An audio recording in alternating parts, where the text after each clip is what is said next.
Imagine कीजिए कि आप एक 5th स्टैंडर्ड में पढ़ने वाले बच्चे हैं। आज आपका ड्राइंग का क्लास है और कल ही आपने ये डिस्कवर किया है कि रेड और वाइट को मिला के एक प्यारा-सा पिंक का शेड बनता है। आप बहुत एक्साइटेड हैं आज ड्राइंग क्लास में जाके इस पिंक के शेड को कहीं न कहीं यूज़ करने के लिए। आप रिक्शा में बैठे हैं, इसी रिक्शा से आप स्कूल जाते हैं, इसी रिक्शा से आप स्कूल से वापस आते हैं। कॉलोनी के जितने भी बच्चे सेम स्कूल में जाते हैं, सब इसी रिक्शा में आते हैं। अचानक से एक 12th स्टैंडर्ड वाली दीदी आती है, आके आपसे पूछती है, माइंड यू आप 5th स्टैंडर्ड में हैं, आप में इतनी मैच्योरिटी नहीं है कि आप समझ पाएँ कि आगे क्या होने वाला है। वो आके आपसे पूछती है कि इस डब्बे में क्या तुम्हारा लंच है? You being you very innocent, very dumb, आप ये कहते हैं कि नहीं, नहीं दीदी इसमें तो कलर का डब्बा है, ये मेरे कलरिंग टूल्स है, कलर का सामान है। Before you in your excitement can tell her about the pink shade you have discovered and about what you are planning in your head to paint, वो कहने लगती है कि अच्छा हाँ, नहीं वो तुझ जैसे लोगों को ज़्यादा लिटरली लाइक दिस, तुझ जैसे लोगों को थोड़ा ज़्यादा खाना चाहिए होता ना, तो मुझे लगा ये तुम्हारा लंच बॉक्स है, ज़्यादा खाने की ज़रूरत पड़ती होगी ना। Body shaming does not starts with trivial things, with big things. Body shaming ऐसी ही छोटी-छोटी बातों से शुरू होती है। That day, like see the only impact you can understand of it is कि मुझे आज भी वो एक चीज़ याद है, इतना छोटा-सा इंसिडेंट है। भाई मैं कॉलेज के फाइनल ईयर में हूँ, मैंने 5th स्टैंडर्ड पास किए, सालों बीत गए। मुझे अभी तक वो चीज़ याद है because it was such a bad experience. उसके बाद पता है उसी दिन मैं मार्केट गई और मैंने ऐसा कुछ दिखने वाला कलर का डब्बा लिया क्योंकि मुझे फिर से वो सब नहीं सुनना था और मुझे इतना बुरा लगा जब उन्होंने मुझसे ये बोला। And even if I am eating more than anybody needs and anybody says, what's wrong in that? Isn't it my own body? I mean see I understand कि तुम्हें बॉडी एक परफेक्ट वेट में मेंटेन करना होता है, there is BMI, there is something, पर वो 5th standard का बच्चा है भाई, उसको ये सब कहाँ से समझ आता है? हाँ, उसको पता होता है कि क्या प्रोटीन इंटेक होता है, क्या कैलोरीज़ इंटेक होता है, क्या एक्टिव लाइफ़स्टाइल होती है। It's fine, let kids be kids. और बस ऐसे ही नहीं, ऐसे तो बहुत सारे इंसिडेंट्स हुए। एक बार मेरे पेरेंट्स अपनी एनिवर्सरी सेलिब्रेट कर रहे थे और सारे रिलेटिव्स गिफ्ट्स और सब लेके आए थे, तो मेरे अंकल और आंट है वो हमारे लिए कपड़े लेके आए थे। यूजुअली क्या होता है कि अगर हमें किसी बच्चे का साइज़ नहीं पता है, तो हम स्टोर पे जाते हैं और उन्हें बताते हैं कि इतने-इतने साल का बच्चा है और इतना-इतना उसका हाइट है, उसके अकॉर्डिंग वो तुम्हें कपड़े दे देते हैं। When I was kid I was little overweight, I don't know what is the reason, भाई मुझे आज तक पता नहीं चला है कि क्या रीज़न था मेरे ओवरवेट होने का। तो मैं थोड़ा ज़्यादा ओवरवेट थी, तो शायद उन्होंने मेरे ऐज के अकॉर्डिंग कपड़े लाए होंगे, पर वो कपड़े मुझे फिट नहीं हुए। And they wanted us to wear those clothes on the day of celebration. तो मेरी मम्मी-पापा ने तो पहन लिए, मेरे भाई ने भी पहन लिए। मुझे तो वो कपड़े हो ही नहीं रहे and my mother was so furious कि ऐसे तो तुझे कुछ नहीं होगा कभी। और उन्होंने मुझे वो कपड़े पहनाए despite that cloth was very fitted and उसमें मैं इतनी भद्दी दिख रही थी। मेरा पेट ऐसे दिख रहा है, उसके बीच में ये हो रहा है यहाँ पे। ऐसा लग रहा था कि ये कपड़ा कभी भी फट जाएगा। एंड आज भी अगर मैं कभी उस दिन को याद करती हूँ ना, उस दिन की फ़ोटो भी है और एक फ़ोटो है जिसमें मैं इतनी गंदी दिख रही हूँ। ये सारी चीज़ें ना बहुत छोटी-छोटी होती है, हमें लगता है ये चीज़ तो क्या ही कर लेगी। You would not believe this, till a very long time I became very camera conscious because of that one photo, कि मैं इतनी गंदी दिखती हूँ कि मुझे फ़ोटो ही नहीं खिंचवानी है। आज भी कोई मुझे बोलता है ना, आ तेरी फ़ोटो खींच दूँ, भाई मैं इतना कॉन्शियस हो जाती हूँ कि मैं फ़ोटो नहीं खिंचवा सकती। आई can not look like that again because I cannot see myself like that again. Not even this, everybody around me, my relatives, my family, everybody around me started mocking me because I was overweight. और भाई किसी को नहीं पता है कि वो reason क्या था मेरे ओवरवेट होने का, और मैं तो इतना खाती भी नहीं थी भाई, लिटरली मैं और मेरा भाई सेम घर में रहते, सेम चीज़ें खाते हैं। वो मुझसे ज़्यादा खाता है, still he is like this thin पतलू-सा and I don't know, I don't even eat भाई, तो मैं इतनी मोटी-सी थी। वो स्किपिंग रोप्स होते हैं वो भी उन्होंने ला के दिए। मैं बच्चों के साथ बहुत खेलती थी, मुझे खेलना बहुत पसंद था, मुझे पढ़ना भी बहुत पसंद था। But nothing worked, I somehow was unable to lose that weight जो मेरा था। उस वक़्त मैं ओवरवेट थी, जेन्युइनली ओवरवेट थी, बट एक छोटे से बच्चे को इतना ट्रॉमेटाइज़ करना कि वो अपनी बॉडी को लेके इतना अनश्योर हो जाए, इतना अनकॉन्फिडेंट हो जाए। भाई मैं अपनी बॉडी को आज भी कुछ तरह के कपड़े कभी नहीं पहन पाती हूँ, क्योंकि वो मुझे बहुत कॉन्शियस कर देते हैं। मैं वैसे कपड़े में खुद को इमेजिन भी नहीं कर पाती हूँ भाई। इसकी वजह से पता है, और इसकी वजह से क्या होता है कि जब सब लोग ना मुझे खाने के लिए बहुत वो किया कि तू बहुत खाती है ये वो। तो मैं खाने को लेके बहुत कॉन्शियस हो गई। आज भी अगर मैं किसी के साथ बाहर जाती हूँ, किसी होटल में या किसी कैफ़े में, कहीं भी मैं फ्रेंड्स के साथ खाना खाने जाती हूँ ना, I can not pick up food for me, because मेरे दिमाग में कॉन्शियसली वो चलता रहता है सबकॉन्शियसली कि यार मैंने ये ऑर्डर किया तो क्या सोचेंगे कि कितना खाती है ये? आई डोंट नो, कुछ तो है भाई, वियर्ड फेटिश है, कुछ तो चल रहा है। I can not go out in a restaurant, in a cafe with anybody else and I can not order there. मैं बहुत इंडिसिसिव हो जाती हूँ।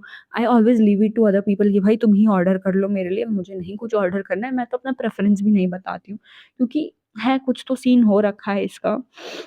फिर आया मेरा 8th स्टैंडर्ड और मैं हॉस्टल चली गई। पता नहीं तो कैसे कुछ तो हुआ, हॉस्टल में खाना तब अच्छा था, ठीक है हम कंप्लेन करते थे but still it was better.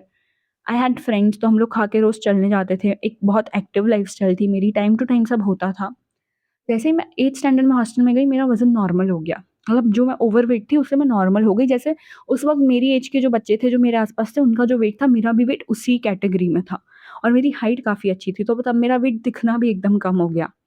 अब 8th-9th में मैं जब घर आती थी तो यही लोग जिन्होंने मुझे बॉडी शेम किया था, जो मुझे ओवरवेट होने के लिए बोल रहे थे, इन्हीं लोगों ने मुझे ये बोला कि अरे हॉस्टल में खाना नहीं देते, कितना ही पतली हो गई है, कितना वज़न कम हो गया, हॉस्टल वाले खिलाते-पिलाते नहीं ना। हाँ, बेचारी लड़की है हॉस्टल में। एंड आई एम लाइक भाई व्हाट अ हिपोक्रेसी, मतलब मैं ओवरवेट हूँ तो भी तुमको सही नहीं लग रहा है, मैं अंडरवेट हूँ तो भी तुमको सही नहीं लग रहा है, पर करना क्या चाहते हो तुम? कभी सैटिस्फाइड ही नहीं हो। और हमको लगता है भाई ये लोग बोल-बोल के तुम्हारे दिमाग पे इतना असर कर देते हैं ना कि वो चीज़ तुमको बहुत अफ़ेक्ट करती है। It is not a thing कि एक बार आई और एक बार चली गई। मैं I am 23 years old right now. आज अगर मैं बैठ के ये बात कर रही हूँ that means it has hit me so fucking hard कि अभी भी मेरे सिस्टम के अंदर ये बात है। बाद मुझे बहुत टाइम लगा to get out of this. तुम्हें पता है मैं जब छोटी थी मैं कभी जीन्स नहीं पहनती थी, क्योंकि मुझे लगता था कि मैं बहुत ओवरवेट हूँ ना, तो जीन्स मुझे बहुत बल्की-बल्की दिखाएगा। मैं हमेशा ढीले-ढाले, लंबे-लंबे कुर्ते पहना करती थी ताकि वो मुझे ऐसे कवर करके रखे मेरी बॉडी को। कभी मैंने जीन्स नहीं पहनी, स्कर्ट-वर्ट। मेरे पास एक स्कर्ट थी जो मेरी मम्मी ने तो नहीं दिलाई थी मुझे, बट मेरी बड़ी दीदी थी, वो पहनती थी, उन्होंने पास ऑन करी थी। भाई मैं कमरा बंद करके, दोपहर को सब सो रहे होते तब कमरा बंद करके वो स्कर्ट पहन के नाचती थी अपने रूम में। पर मैं मिरर में कभी खुद को देख नहीं पाती थी, क्योंकि मुझे पता था कि मेबी अगर मैंने देख लिया तो I would never be able to wear it again the way I am wearing it right now. अभी तो फिर भी touch wood I have grown very, very far from all of that. उस टाइम पे बहुत अफ़ेक्ट करता था, अभी भी थोड़ा बहुत अफ़ेक्ट है उसका। आई can not wear few kinds of clothes, specially body hugging clothes मैं नहीं पहन पाती हूँ। But last year on my birthday, I wore this beautiful halter neck dress. This was like my birthday moment for myself. I'm just trying to first accept my body, क्योंकि जब तक मैं अपनी बॉडी को एक्सेप्ट नहीं कर पाऊँगी तब तक मैं उसको ठीक करने का सोच ही नहीं पाऊँगी। इस बार भी मेरे विज़न बोर्ड में एक गोल है कि I have to lose some weight, but that is because of my BMI कि अभी मेरे बीएमआई के हिसाब से आई एम 5 केजीज़ ओवरवेट। तो मुझे वो 5 केजीज़ को बैलेंस करना है, दैट्स इट। बट पहले मैं बहुत पतला होना चाहती थी, पता है? मैं तब बालवीर आता था एक show, it is very famous show at that time I was kid and it used to come. तो मैं रोज़ ऐसे ऊपर देख के बोलती थी कि यार बालवीर प्लीज़ मेरी एक विश पूरी कर दो, प्लीज़ मुझे पतला कर दो, प्लीज़ मुझे पतला कर दो। उस टाइम पे मैं बस पतला होना चाहती थी to get out of all those body shaming and mocking. और मैं इतनी बेवकूफ़ थी ना यार कि मुझे तब समझ नहीं आ रहा था कि ये लोग मुझे बॉडी शेम कर रहे हैं। The only problem is that it stayed with me. तो अब जब वो सारी मेमोरीज़ ऐसे प्लेबैक होती है ना, तब मुझे रियलाइज़ होता है कि मुझे कितना गंदा बॉडी शेम कर रहे थे ये लोग।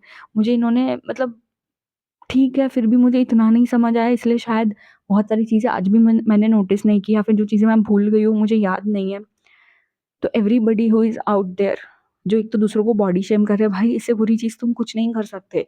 किसी पे भी पर्सनल अटैक्स करना, उनकी पर्सनल इनसिक्योरिटीज़ को अपना हथियार बनाना is the worst form, worst worst thing जो तुम कर सकते हो। Grow up man, you are better than this, please behave. And all the people out there जो जो जिनके साथ अभी बॉडी शेमिंग हो रही है, चाहे तुम पतले हो तो तुम्हें वो बॉडी शेम कर रहे हैं, चाहे तुम मोटे हो तो तुम्हें वो बॉडी शेम कर रहा है। It will affect you, definitely. If I remember it till now, it has a very dazzling effect which you and I cannot remove. Just try to ignore them as much as you can, and always remember this shall too pass.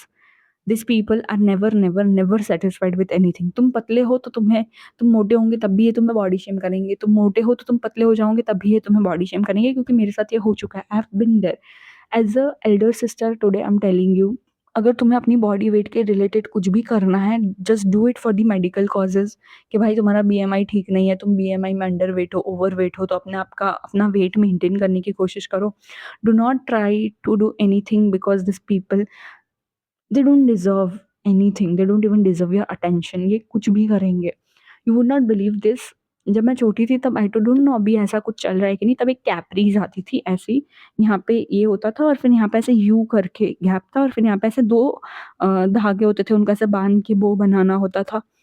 I have been body shamed for that also, कि अरे तू इतनी मोटी हो गई कि तूने ये फाड़ दिया।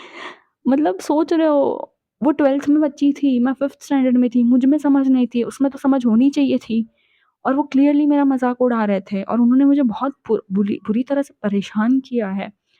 But it's fine. I have overgrown this, and luckily, touch wood, I'm at a very better place in my life. I think slowly, slowly, I'm trying to be confident in my body. I'm trying to be confident in a way I look, in a way my body is functioning. मैं अपनी body को समझने की कोशिश कर रही हूँ कि मेरा बॉडी शेप क्या है, मेरा बॉडी फैट कहाँ अक्यूमुलेट होता है, कहाँ से पहले लूज़ होता है। So yeah, that's it for this. I'm very happy that I'm able to come over here and talk about this. If you are suffering from anything like this, please feel free to reach out to me. We can have a great conversation over this. I am here to listen to you and have high hopes for the future. This people, भाई ये इतने घटिया लोग हैं ना, तुम्हें आज लगेगा बहुत बुरा, आज से 10-12 साल बाद जब तुम इन सबको ओवरकम कर लोगे ना, तब तुम्हें पता चलेगा कि वो कितने घटिया लोग थे। जो बच्ची 12th स्टैंडर्ड में होके एक 5th स्टैंडर्ड की बच्ची को इतना बुरा बोल सकती है, वो भी जानबूझ के, भाई फिर तुम्हारा कुछ नहीं होना चाहिए। मैं तो इन लोगों को अटेंशन देना भी ज़रूरी नहीं समझती। अगर तुम्हें इतनी समझ नहीं है कि तुम्हें दूसरों के पर्सनल अटैक्स नहीं करने चाहिए, उनकी बॉडी पे तुम्हें कमेंट्स नहीं करना चाहिए, तो ठीक है भाई, नहीं डिज़र्व करते तुम अटेंशन। तो everybody out there who is suffering from this, I stand with you. I have been there, I have been through that, and I hope you have so much of strength to overcome all of this. Do not let anything like this stop you from wearing that skirt in your wardrobe. You will look definitely amazing in it. Go out, have a beautiful life, and if it is too much to carry, write it in your journal, or if you feel more confident and if you are okay sharing it, तो भाई मुझसे आके बात कर लो। मेरा Instagram handle मैं यहाँ लगा देती हूँ, तुम मुझे कभी भी डीएम कर सकते हो। I am open for this conversation and thank you यार ये सुनने के लिए। मुझे बहुत हल्का फ़ील हो रहा है इस चीज़ को अपने सिस्टम से बाहर निकालने के बाद। I will see you in my next video. Till then take care of yourself. Me Suzanne signs of.